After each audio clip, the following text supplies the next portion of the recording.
Vous avez peut-être vu passer cette séquence. Mais en fait, il faut donner la parole à tout le monde. Chez nous, pas. Nous, on a ce qu'on appelle un cordon sanitaire. On donne pas la parole à l'extrême droite ici en Belgique francophone. Et du coup, dans les urnes, ça donne quoi? Justement, en Belgique francophone, on n'a pas l'extrême droite. En Belgique, l'extrême droite ne peut pas propager ses idées en direct dans les médias francophones, et je vais vous expliquer pourquoi. Avec le buzz de cette vidéo, on a dit Jim Nechman ne donne pas la parole à l'extrême droite, et LN24 refuse de donner la parole à l'extrême droite. Non, c'est un accord entre les différents médias. Le but évidemment de préserver les citoyens de ces idées-là qui sont dites non démocratiques.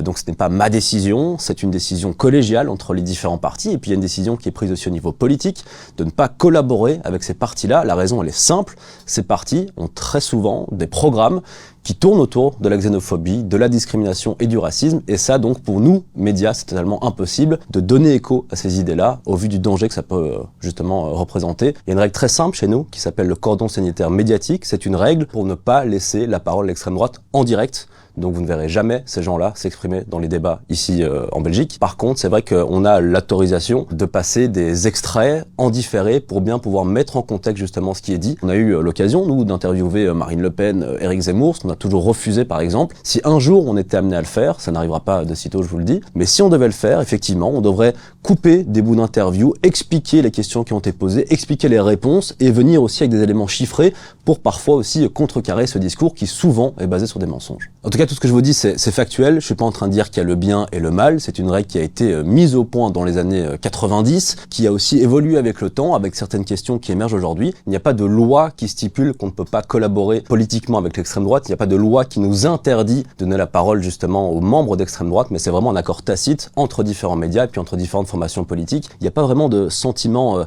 d'appartenance nationale. On n'a pas un côté très nationaliste du côté francophone. On n'a pas eu non plus une personnalité capable aujourd'hui de légitimer aussi, de crédibiliser un petit peu cette extrême droite. C'est la grande différence entre chez nous, en Belgique francophone, en Belgique flamande, où là, ce sentiment est beaucoup plus présent, et puis chez vous en France, on n'en parle même pas. Donc le cordon sanitaire politique, il a commencé en 91, c'est ce qu'on a appelé chez nous le dimanche noir. C'est donc la première vraie percée du parti d'extrême droite qui à l'époque s'appelait le Vlaams-Blok, qui s'appelle aujourd'hui le Vlaams-Belang. On est donc en novembre 91, ce parti-là fait près de 10% des voix du côté flamand, parvient à faire entrer 12 députés à la Chambre des représentants, et c'est là que les autres partis, donc 5 autres grands partis dits démocratiques, ont décidé de former un accord justement pour empêcher toute collaboration politique avec ces partis-là, parce que chez nous en Belgique, on travaille avec ce qu'on appelle des coalitions, des consensus, on doit se mettre autour de la table entre différents partis pour arriver à un programme commun. Donc ça a commencé par ce cordon sanitaire politique du côté flamand, ça a été très vite suivi du côté francophone, c'est encore plus simple parce que chez nous, l'extrême droite est encore moins présente que du côté flamand,